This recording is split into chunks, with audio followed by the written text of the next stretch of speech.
Hey, Emma. Yes, Madelyn. What do you call it when your Picross game is going pretty well from the north side of the board, but then the other side of the board just totally ruins you? I don't know. Murder by West!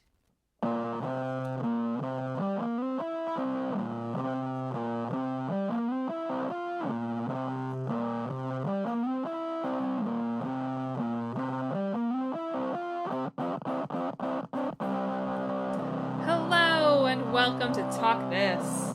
It's dangerous to podcast alone. It wasn't my strongest, I'll admit. You know what I learned about myself researching this episode? What did you learn about yourself, Emma? That I didn't know what Picross was. Yeah, kind of me too. I was like, okay, I got the gist of murder by numbers. It's, it's murder, but with Picross. And I was like, What is Picross? what is Picross? So I had to go figure that out. It's basically what it sounds like. Yeah, I guess so. You're right. It is. It's you watch an episode of Friends, and every time Ross comes up, you say, "Oh, I picked that one." Exactly. That's what it is. That's the game. It took me a moment, but I got it. Listeners, I'm your this scratches that samurai Sudoku itch host, Madelyn. And I'm your 90s robot host, Emma. Thanks for tuning in to this week's show. This week, there's just no way you guessed the games from the joke. So this week we're going to be talking about Enslaved, Odyssey to the West. But you got that one by the fact that I included the word West in the joke, right? Real clear, yeah. I could have done something with, Kanye, though. That's a missed opportunity. Like his Odyssey. It's still there's not really... Best to not talk about Kanye, huh? You don't have to bring Kanye to this podcast. You're right. And also, Murder by Numbers. Which it really feels like Murder by Numbers ought to have already existed as a game or some kind of IP before 2020. Feels like the most just easy title. Pretty sure there's a movie, 2002 movie. Yes. Every time I googled Murder by Numbers, that's what would come up. And I'd have to go back to Google and specify game. So if you're here, Sandra Bullock fans, if you're here, we will not be discussing the Sandra Bullock film, Murder by Numbers. Yes. I really felt like there ought to have been a Nancy Drew game already, though, that was Murder by Numbers. But that does seem like a good Nancy Drew subtitle. I thought so, really too. Missed out. But I'll stop talking about our new game and zoom on back in time here to 2010, when Enslaved Odyssey to the West was released for PS3 and Xbox 360. It's an action-adventure game from Ninja Theory, published by Namco Bandai Games, and with assistance from various Hollywood folk that we will talk about, I'm sure, in these next few minutes. Ninja Theory is such an odd company. In some ways, that's a compliment, right? Yeah, no, I don't mean it, badly, necessarily. They just... I watched a little bit of, the history of this game's production, and they talked about, the different games Ninja Theory had done. And they're just, it's odd. They have an odd variety of projects that they do. They really, for better or for worse, they don't make sequels, really. Well, they always intend to. They always think about it, and then they're like, no. Hellblade is getting a sequel, though. That's what they're currently working on. Right. So the curse is broken. All it took was a purchase by Microsoft. Who would have thought? Who would have thought? All it takes is that micro money. Exactly. But yeah, they have a slew of games that, feel very different from a lot of other games. They've got, big name talent behind them, or they're, they did DMC Devil May Cry, the Devil May Cry reboot, for example. So they've got some sort of big name behind them, and yet they never sell well for some reason. It's like it's got everything going for it except for players. The follow-through. Yeah, they do like just well enough that someone is planning for a sequel, but one doesn't get made. Yeah, exactly. Which must be tough. That must be tough to, not necessarily to be like an everyday worker there, but it must be tough to be the people, the top brass there, and to be kind of constantly repivoting and repivoting and repivoting. I mean, of course, that's just the games industry as a whole. But yeah. But the journeys here must be particularly wild. Speaking of journeys, Enslaved Odyssey to the West is a loose adaptation of novel Journey to the West, which is one of the great novels of Chinese literature, evidently. In Journey to the West, it's basically about a monkey king who makes a pilgrimage, believe it or not, to the West. Well, I think the original story is about, like, some emperor that, like, recruits a bunch of people, and Sun Wukong is, like, one of them. Yeah. But he keeps them under control, like, with a collar that he can control, which comes up in this game also. It does.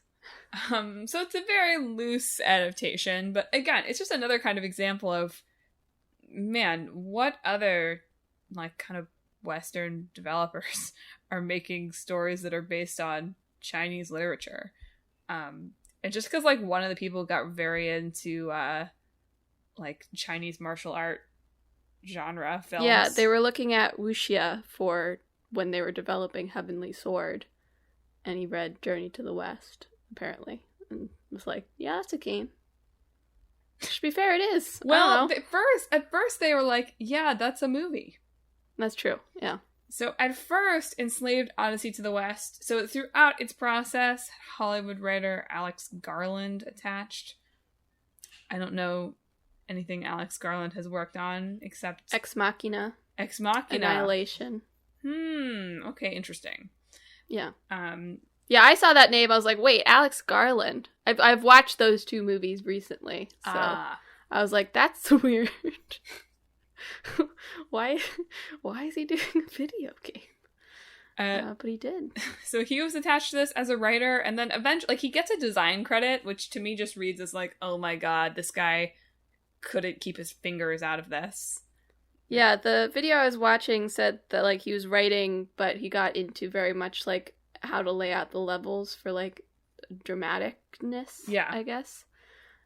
Which, you know, makes sense. I mean, you know, that should be storytelling, but it didn't present as like anybody was resentful of anybody, at least in the stuff I was looking into. So that's good. That is good. That's good that no one was so resentful that it seeped out into public materials. Yes. So Enslaved Odyssey to the West, which, by the way, so I was not familiar with this game before the podcast, and was not really about what I thought it was going to be about. I mean, I did not have post-apocalyptic, like, New York inspired by Chinese folklore on my bingo card for this game. Yeah. But it's set 150 years in this like post World War III or World War something future where only a few humans survived, and there's mechs everywhere, kind of left over from the war. And so you play as Monkey. Which, like, I first read that, and I read the title Enslaved Odyssey to the West, and I went, ooh.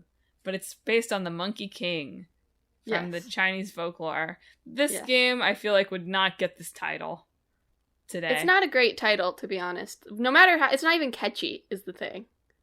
It's not memorable, even. It's just a bad title all the way around. Yeah. Just really, I mean, makes you understand why the game didn't sell, right? Yeah. I mean, there was apparently, like, a bunch of reasons, but I can't imagine that the title helped. Nope, just the title. It's my analysis. Anyway, you play as Monkey, and after you've been on a ship that crashes, you find yourself wearing like an enslavement headband. Yes. And it's been put on you by Trip, who she now, you basically have to follow her orders or you die. Yes. Which is pretty dark. Especially because they're like, this game was inspired by Ico. And I was like, in Ico, I think you guys are just buddies. I guess it's like the thing of like you drag her around, I guess. I get it. It's just like, ooh, this has gone dark here.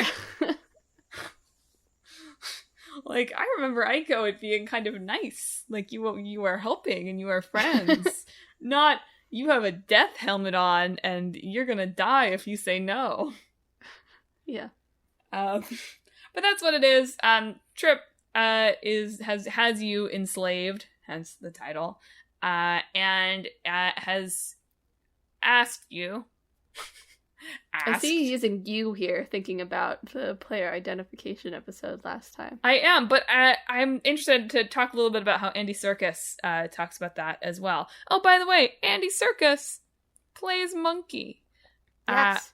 He also was in Heaven's Blade, right? Heavenly Sword. Heaven's Blade. Heavenly Sword. Good. Apparently, by the way, the backstory of how he got involved with Ninja Theory is that he was approached by his mortgage broker, who was a brother of one of the developers, and showed him the trailer, and he thought it was great, and then they talked about his mortgage after that, and then he got involved. That's funny. That's so funny. Which is like, man, Andy, you can't put that out there. You can't say that to people and be like, yeah, I was just like chilling around and then my like realtor showed me a game trailer and now I'm in it. Sometimes that happens. If there's one like big name, Hollywood name that makes sense to go into video games, though, it is Andy Serkis. Oh, absolutely. Motion capture man. Motion capture king. Performance capture. In this interview I read, he made a big point of saying motion capture is what they do in hospitals. Performance capture is what they do in performance capture. Yeah, nice. I think he's lost that battle, but in 2010 he was still fighting for performance capture. Mm-hmm. But no, he seems to be like very all in on games. He's like that it's like a big next storytelling form, and that it's a big part of the culture. And I was like, yo, that's cool. Mm-hmm. Good for you, Gollum. Anyway. Trip wants Monkey to take her back to her village to reunite with her father and, go home, basically. So you make your way through post-apocalyptic New York. Love a post-apocalyptic New York. What's better than that? And light spoilers here. Things are not good at the village. And even though you've now fulfilled your deal, basically, Trip keeps you enslaved as you go on to search for the people that left the village in shambles. And maybe there's some romantic elements that creep in later, which is weird. I read some things that were like, it's a romance. I read some things as like, it's a father-daughter relationship. Oh. So whatever the writing is there must be a little bit too loose there. Oh, that's not great. Well, I admit the father-daughter thing was somewhat in relation of comparing it to The Last of Us, which there is some similarities there. Post-apocalyptic man and girl. Yep, traveling across something to go somewhere. Post-apocalyptic man and girl travel must be The Last of Us. I mean, it's fair. I don't know. Those are key elements of The Last of Us. No, I know. It's just funny because it's like, wow, that's so broad, right? But it's true. At the same time, it's true. You really can't release this game in 2010 and not expect The Last of Us. Well, there's no zombies, but this is 3 years before The Last of Us. Just pointing that out. Oh, you're right. Yep. I understand how years work. Yeah, the re-release came out in 2013, which I imagine was not great. Yeah, probably not the time, not the moment. If they were trying to build momentum again, they really could not have picked a worse time, basically. So, it's an action-adventure game. I feel like there's nothing too revolutionary here to the gameplay of this.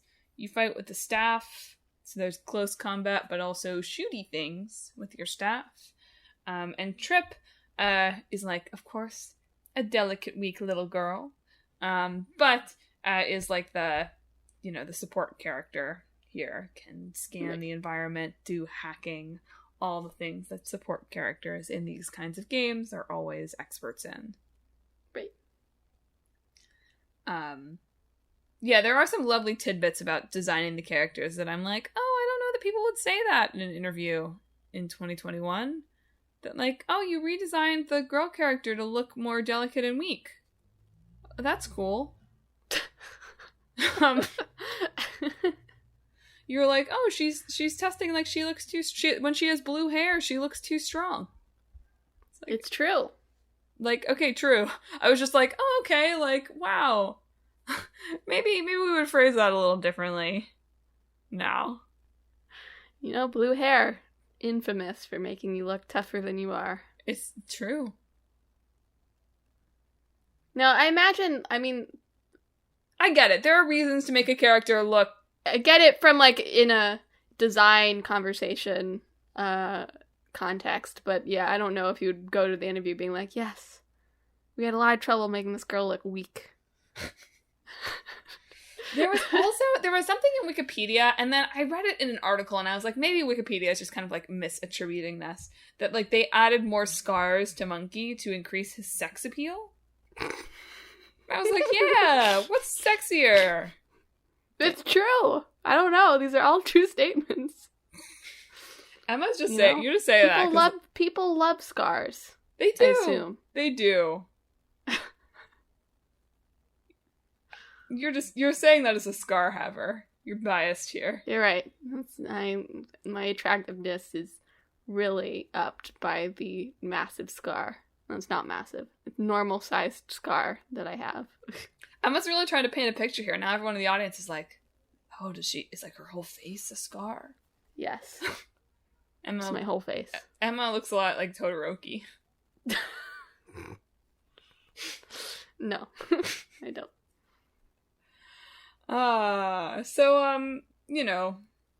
Stuff gets weird at the end, as you can imagine. There's more slavery involved. A lot of good enslaved stuff. And definitely sets up for a sequel that never came. Yeah. Yeah, like, there's this whole subplot of, like, Monkey is getting these weird visions through the headband that's, like, glitching.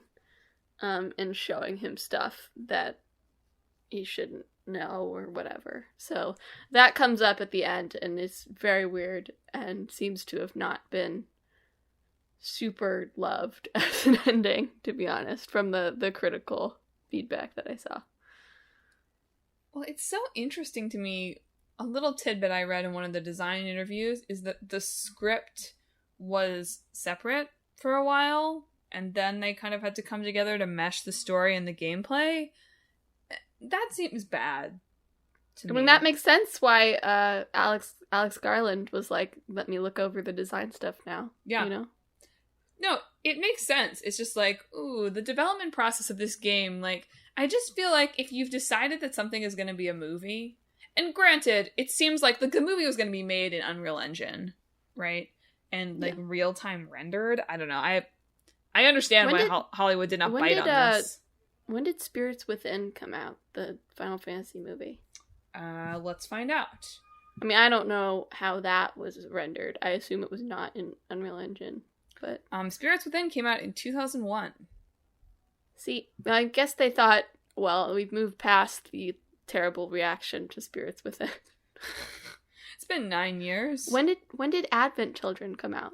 Maybe that's more... Advent Children, I think, is a little later. Advent Children came out in 2005. I can draw no conclusions from this. I put those out as hypotheses. Neither of them panned out, so... It was a good try. Thank you. I had put The Last of Us in my brain as coming out in 2009. So the dates are not going well. This episode. That's okay. We're 150 years in the future with Enslaved Odyssey to the West. Who needs dates?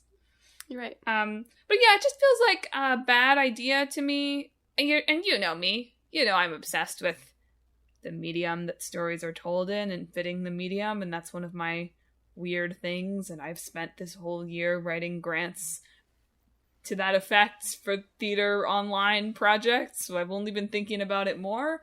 But it just seems like if you are trying to make a movie and nobody thinks it's going to be a good movie, I mean, in some ways, maybe that's a way to think like, oh, okay, maybe movie isn't the right form for this, and I should try to tell the story in a different way.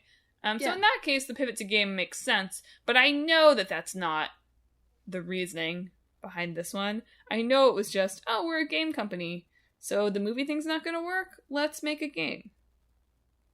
And so that's, I mean, whatever. Plenty of games have weird stories that were always meant to be games. But it's interesting to me to kind of read about how separately those were developed at times. And then how the end kind of gets really weird and strange. I mean, parts of it make sense in terms of you cannot be constantly in contact with other teams on a big project. It just doesn't work that way. For sure. And there are definitely parts of the story and parts of the design that you can do without needing to know all the finer details of one or the other. So, nope, everybody has to be in touch at all times. Okay, Miss 2021. Yeah, everybody has to, they gotta have Slack open, they gotta have Teams open. The perils of remote work. On a Zoom call. All day. Yeah. Not working remotely, though, just in your cubicles. It's the ideal way to make a game. Everyone will love that. No.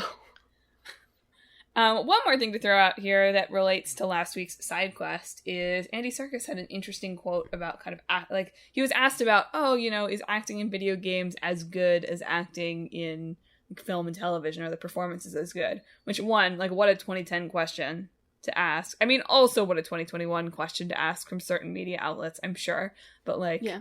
Imagine asking that to someone from a games publication in 2021. Like, what a belittling question.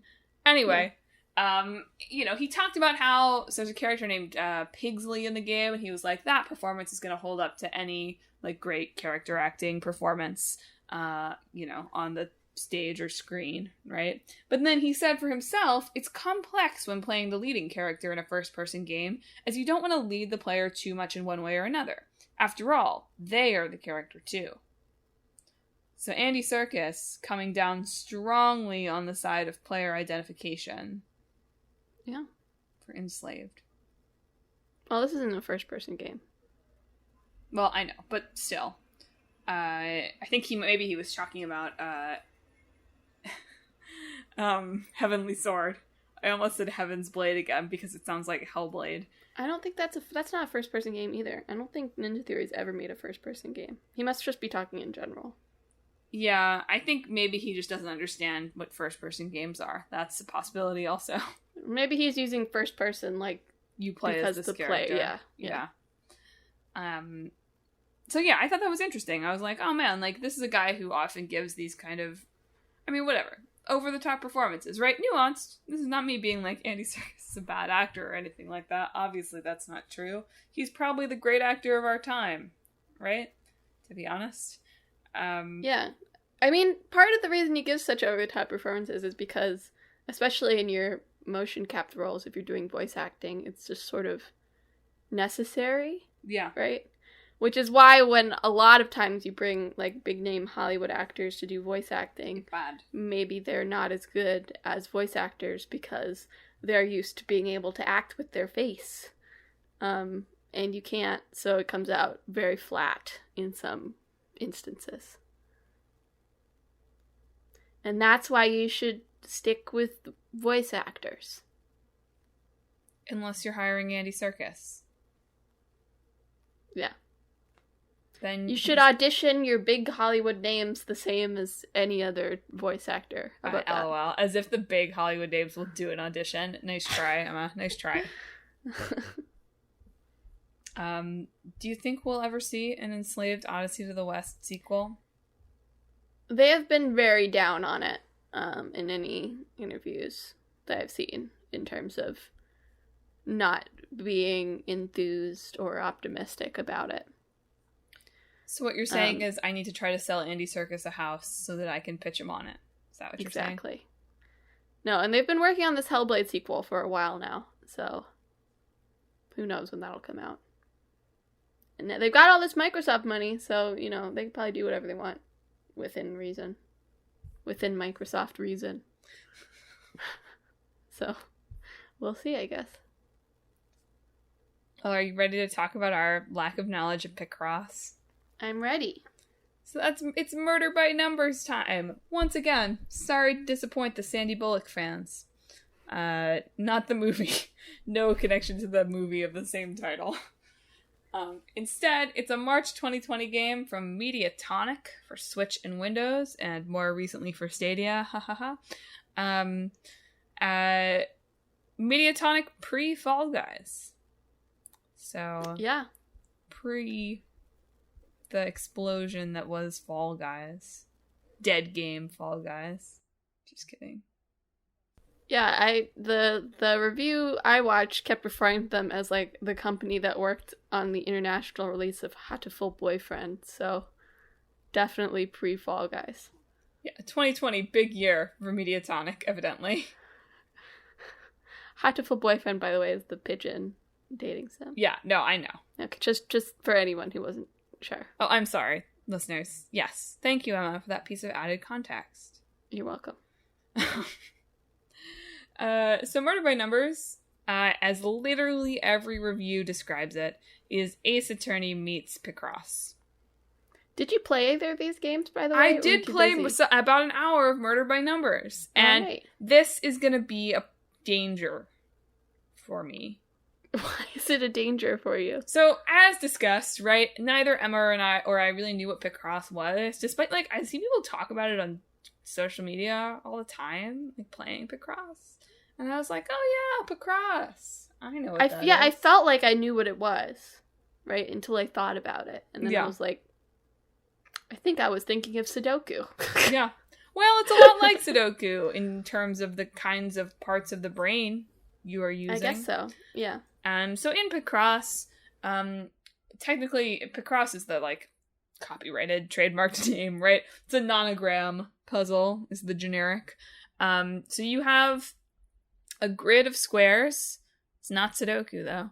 And instead of the kind of, like, Sudoku thing, you kind of do it, or at least I do it in a lot of the similar way as Sudoku, is, like, you're looking at those downs and crosses. But you have basically instructions for the columns and the rows. I'm demonstrating columns and rows in case people know what columns and rows are. Probably. I don't. I have to think very hard about what is a column and what is a row. Okay. But in case, you're envisioning, Emma's over there, Todoroki Scar, I'm drawing columns and rows in the air for you very clearly. I think it's because I'm snapping into tutor brain where I occasionally have to talk about matrices. And so I have to be like, okay, columns and rows. I hope you got what I was doing with my hands by that slight inflection in my voice. Hollywood, Give me a call. I'm cheaper than Andy Serkis.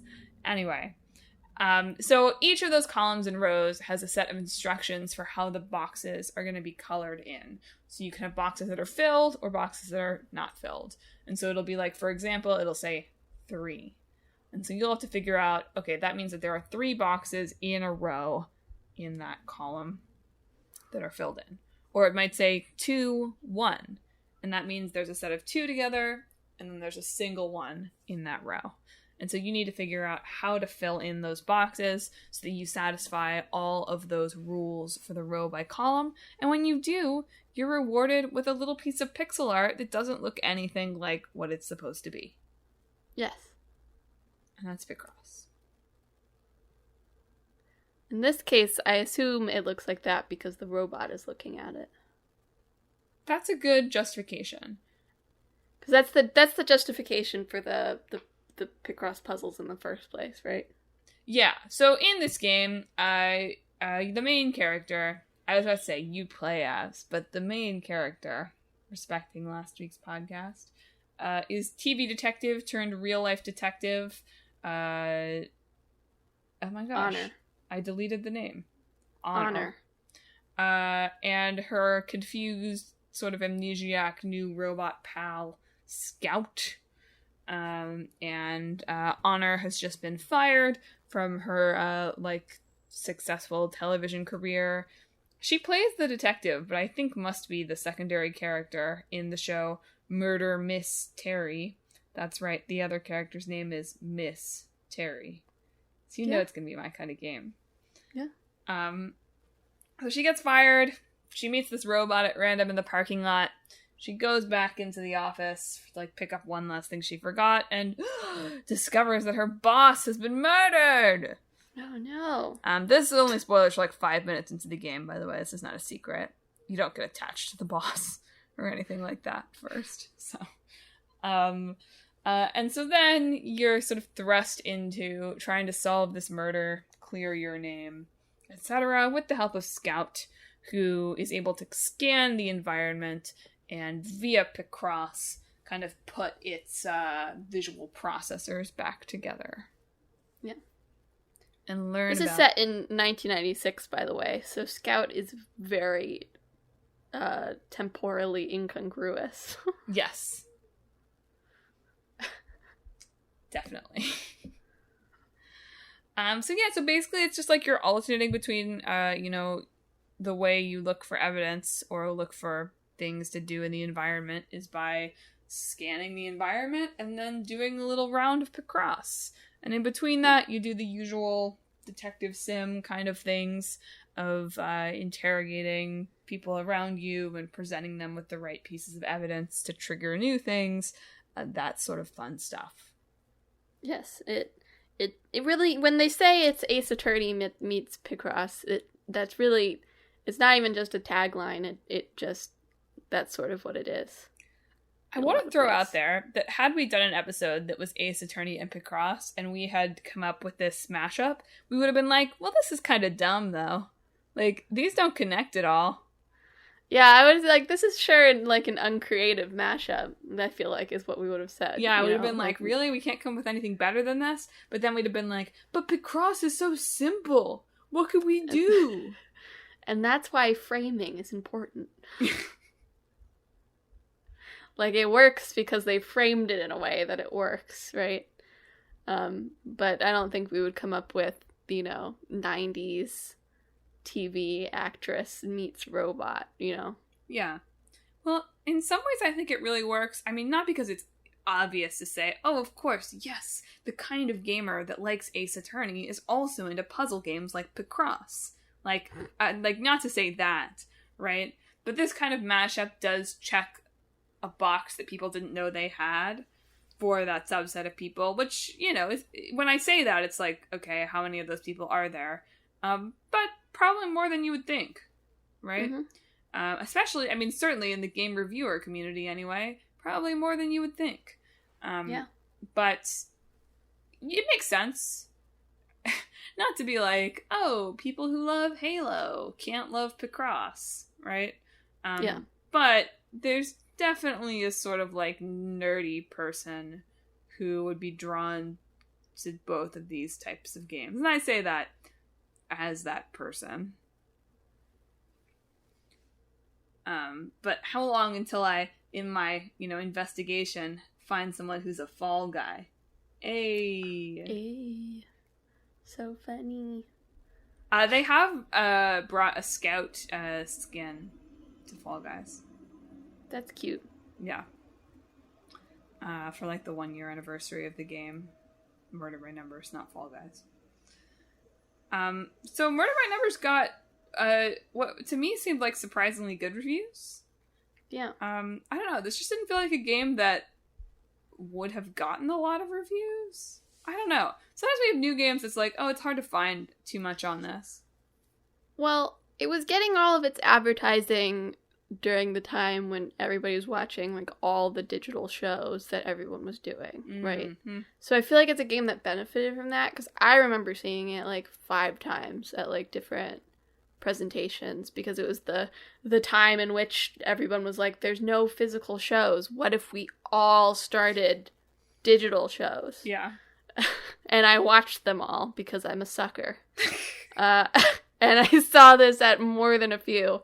And that was definitely a time when, you know, lots of game journalists, every time there's a show, they have to make the article of, like, the best game shown at this thing as, like, a summary. So I feel like this one maybe benefited from that sort of weird time period in terms of gaining, like, exposure, I guess, and awareness. Well, it's definitely a game that seems like a natural fit for early pandemic. Isn't it amazing that that's something I get to say now? Like, yeah, this game feels like it would have really fit that early pandemic time. Yeah. But here we are, right? Because it's a puzzle game, and it's kind of like comfortingly monotonous while also being campy and cheery in the story. And so, yeah, it's definitely the kind of game that I could see you being like, well, I'm home. Let's play 5 hours of Picross to distract myself from the sense of impending doom. Currently, this game is sitting somewhere in my huge backlog list of wish-listed games, so one day I will probably get to it. I'm really enjoying it so far. I think it's dangerous that I'm discovering that I enjoy Picross. It is dangerous, I think. Because, yeah, it's like I like Sudoku, I like doing crossword puzzles, but as someone who is not a newspaper subscriber in the city, because, frankly, I don't really understand how newspapers... We actually do still get the Sunday Times, like the weekend Times, from the person who lived in this apartment before us, who seems to have not just canceled, like just disappeared. But it's like, you know, I don't really have an outlet for doing paper Sudoku or paper crosswords. But Picross, oh boy, I'm in danger. Just expand your brain. It's good for you. Right? Yeah. It's definitely a game that is maybe going to make me actually use Switch handheld mode, because I just can't subject Clickbait Boyfriend to watching me do this. I imagine it might make it easier to look at, too, if you can hold it closer to your face. Yeah. The slight drift in my Joy-Cons is a little annoying. It's not too bad yet, but if the drift gets bad, this game will not be playable. That is one thing to bear in mind.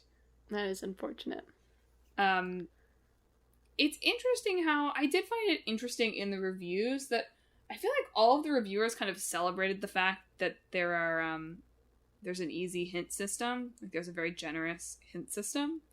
And after whatever, we're on a whole new round of discourse now, right? But 5 rounds of discourse ago, when, you know, invincible modes and that kind of thing were the name of the game, it's just interesting to me that how in this game it's like, oh, if you don't want to do the logic puzzles and you're just here for the story, that's chill. Like, there's lots of ways to skip it. And there didn't seem to be, like, anyone try to take the hard line of, like, no, you must play Picross. To be fair, I didn't see a lot of reviewers saying that invincible mode that is bad. I thought that was me. I was like, I did not understand what Emma just said there. Like, uh-oh.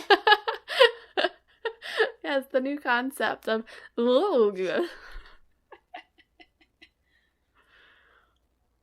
No, I did not see a lot of reviewers saying that invincibility mode. Oh my god. I gotcha. No, I understand that. I get that. It was just interesting to me that, like, oh, okay, like, in this context, this sort of thing is, like, super celebrated, that there's a hint system. And to be fair, I don't know what the review time was for this, but if it was short, that does sound like hell. Helpful. Yeah. Without a hint system. You got 2 days to play this game. Nothing but Picross. Picross. Then again, I will say, you know, like, a tampon appears in the first 10 minutes as part of a Picross thing. So, like, the gamers are gone. They've run away.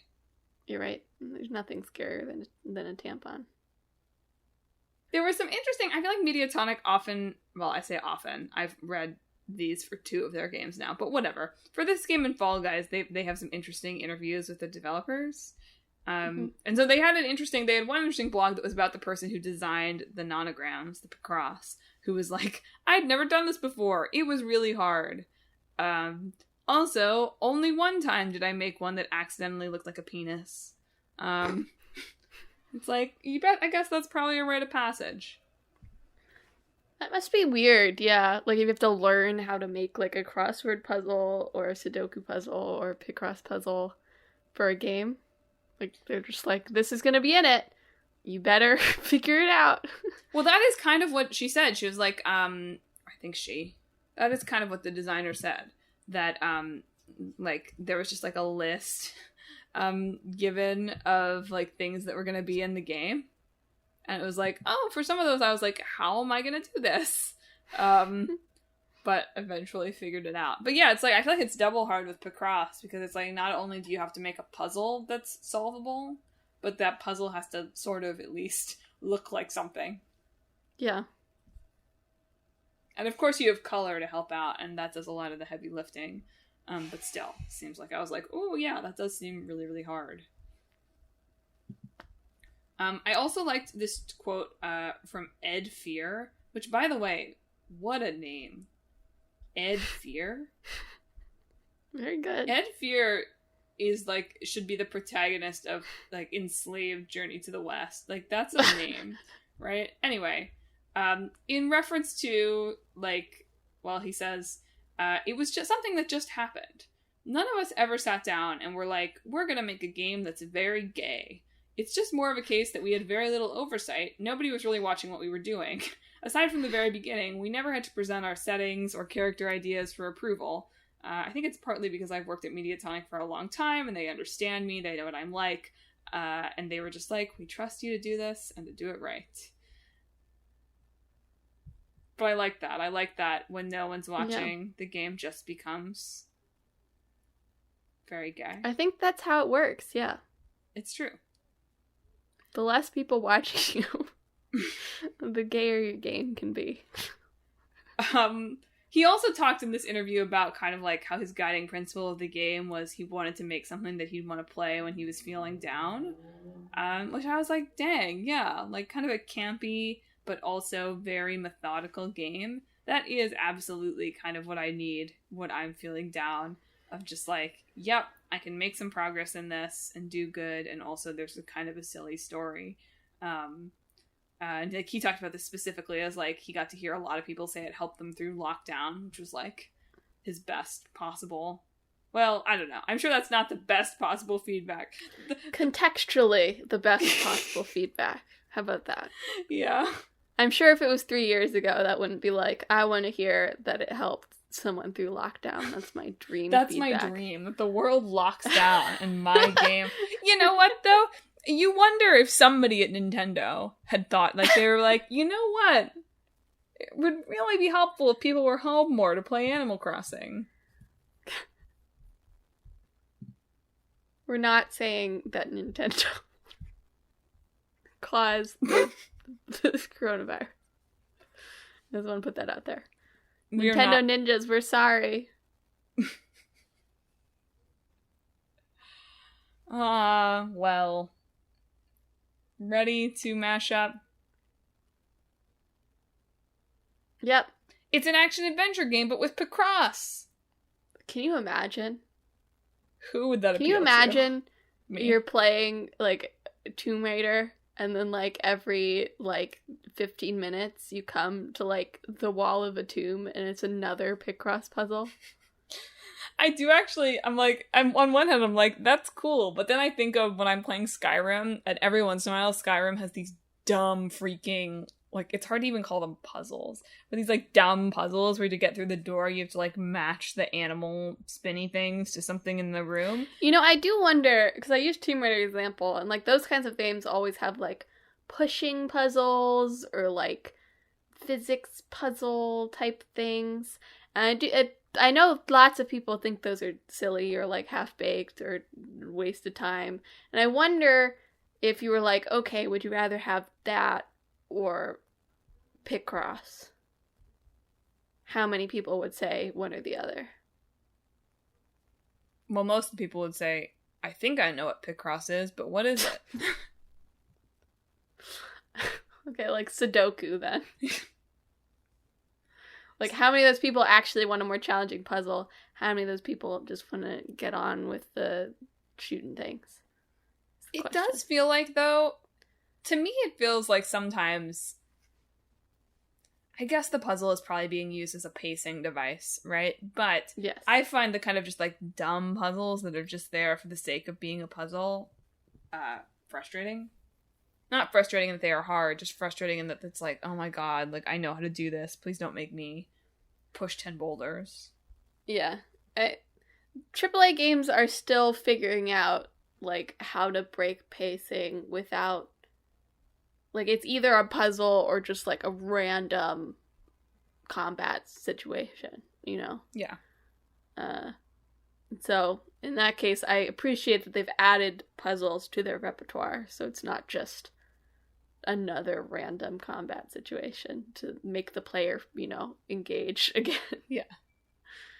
Maybe there's something to you've been enslaved by the headband thing, but your master just makes you do puzzles. That's horrifying, to be honest. Yeah. At any given Imagine time. being forced to use your brain all day. Imagine. I don't think I could. I certainly don't do that voluntarily, you know? Hi, Emma's coworkers. Thanks for tuning into the show. I don't have to use my brain on all my work. Well, use your brain now. Come up with a mashup. Let's go. Let's go. I did. Well, I guess it was you. It's an action adventure, but every once in a while you run into a wall, and it's Picross. It's all about the framing, right? Maybe If it's we take that, how do you frame it so that it works and makes sense and people like it? Well, we could do like a Picross within Picross thing. So like you're a hero in this like set of like labyrinths, this like set of square rooms. Oh god. 3D Picross? Yeah, and then like in each room there's like something you have to do to either like turn it into the X or turn it into the bubbled in. That is hurting my brain just thinking about. Not going to lie. Well, you could, there's like a top-down mini-map. Oh, man. But maybe it's not revealed at first, right? Like, at first, it just seems like action-adventure, running around in a dungeon kind of game. And it's only when people are past the 2 hours after they can return it on Steam, that we reveal that actually it's 3D Picross with, combat elements. It's too late now. You've been conned into a puzzle game.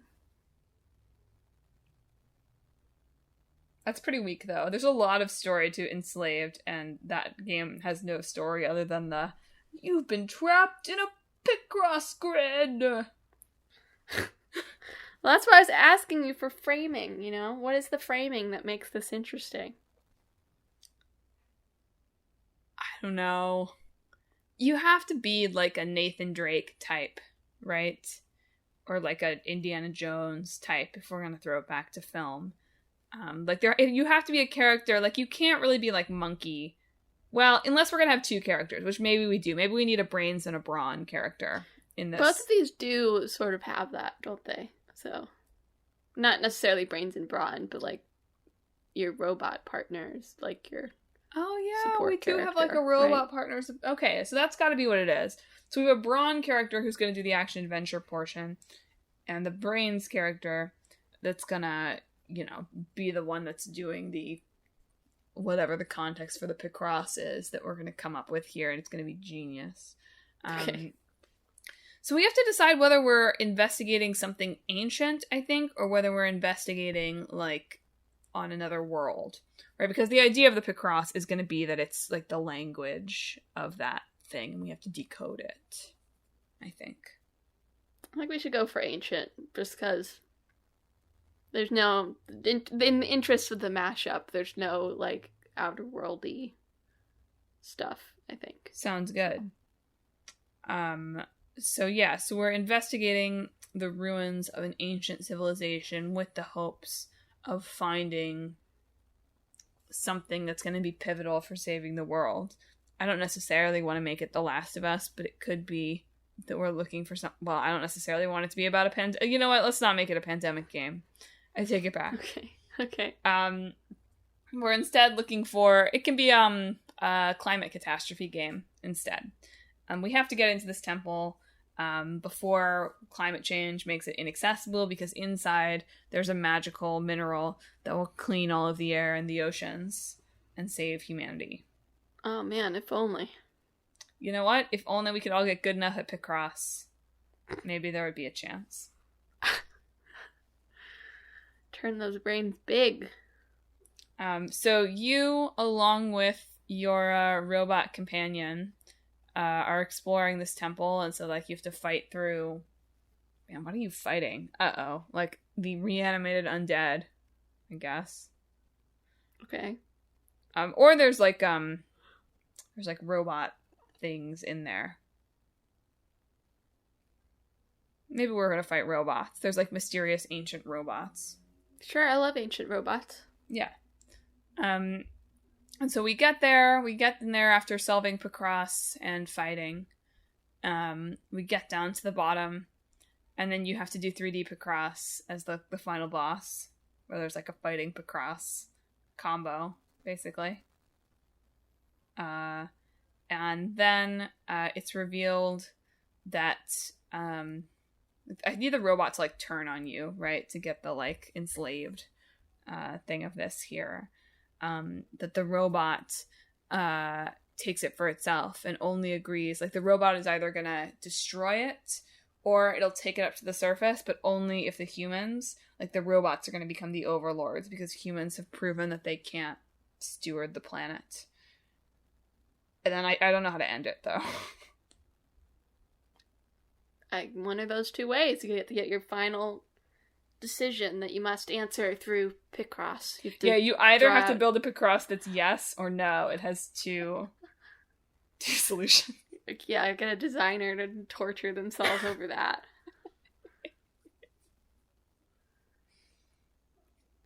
It's good. I like it. I think it's solid.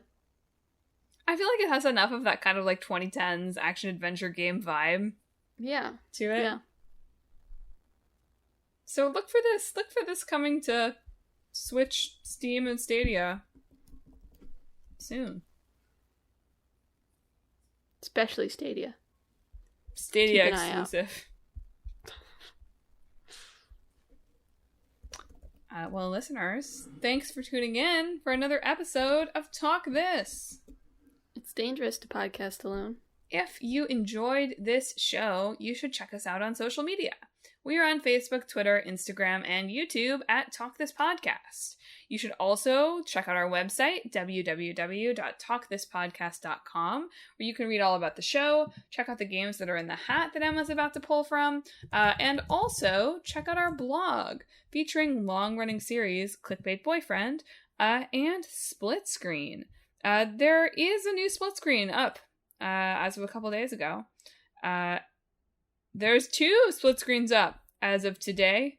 So get excited, folks. If you've been, there is a meme that Emma sent me that made me laugh out loud while I was in a work meeting.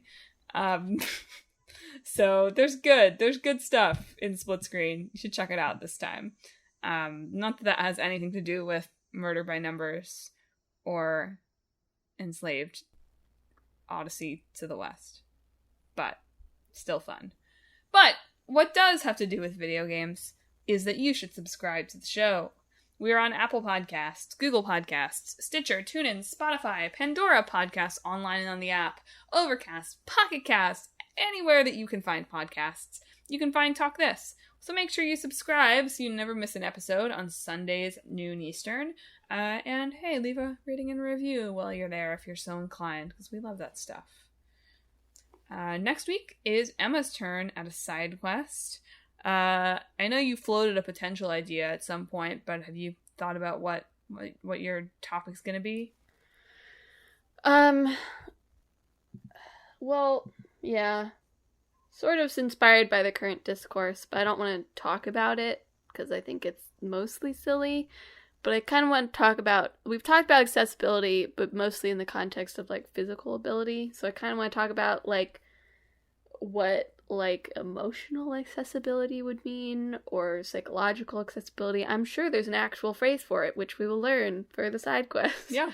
But, like, what a developer can do to accommodate for that, or if there are places where they shouldn't in certain parts, I guess. That's what I'm thinking about. So it's going to be a great show, is what we're saying. But now is the time to pick what our game is going to be in 2 weeks, when it will be September, by the way. Can you believe that? Wow. So, Emma, what are our first 2 games of fall 2021? Yes, our old game is going to be Jet Set Radio. Nice. Coming to a monkey ball near you. Yep. And our new game is going to be Chicory, A Colorful Tale. So I guess I'll have to buy it. I guess so. Apparently Jet Set Radio is on iOS, so... Yeah, I don't know. Have you seen my phone? Seen this? It's an iPhone SE, phone. Baby, and not the new one.